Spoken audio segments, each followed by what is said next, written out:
S'il y eut un jour une situation impossible, ce fut à Jérusalem en ce jour de Pentecôte. L'ancien Israël avait été rejeté par Dieu et était mort à ses yeux. Il était enseveli et ce fut là que Dieu fit paraître par la nouvelle naissance, sa nouvelle Jérusalem. C'est le cadre et la signification immédiate de cet incident de la Pentecôte. Paul reporte tout cela dans le Nouveau Testament et il dit « Dieu a mis de côté l'ancien Israël et il va lever de ce lieu de mort son nouvel Israël.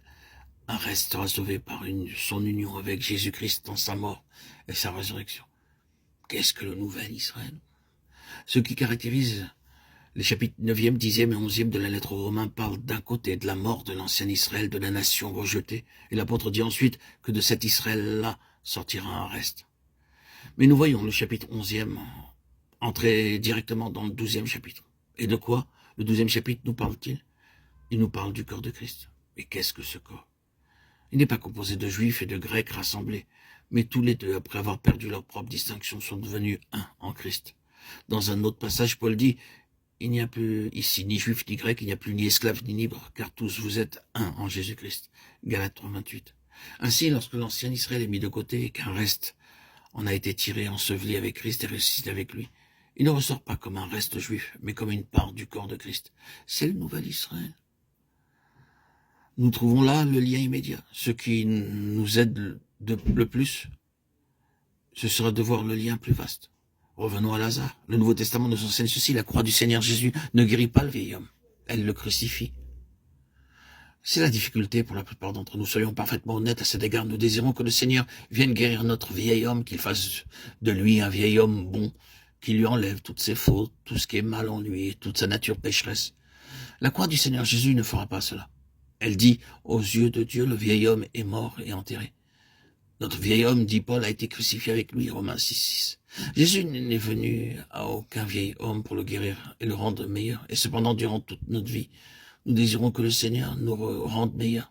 Parce qu'à la fin de notre vie, le vieil homme restera toujours le vieil homme.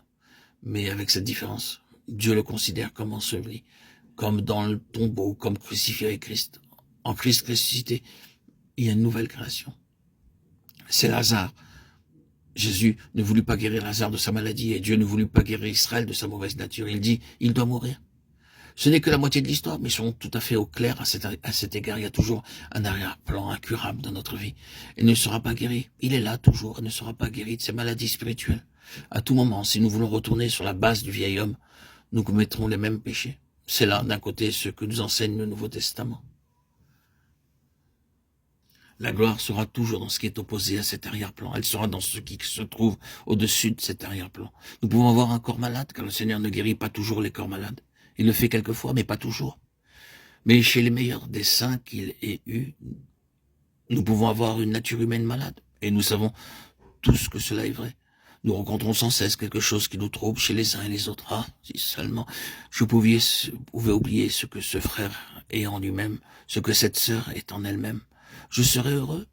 Mais vous le savez, il a ou elle a un si terrible caractère. Il ou elle aime le Seigneur, désire ce que le Seigneur peut approuver. Mais lorsque nous les rencontrons naturellement, nous ne trouvons ni en lui, ni en elle une personne facile à vivre. La grâce voit les différences, mais elle les surpasse, elle ne les arrache pas.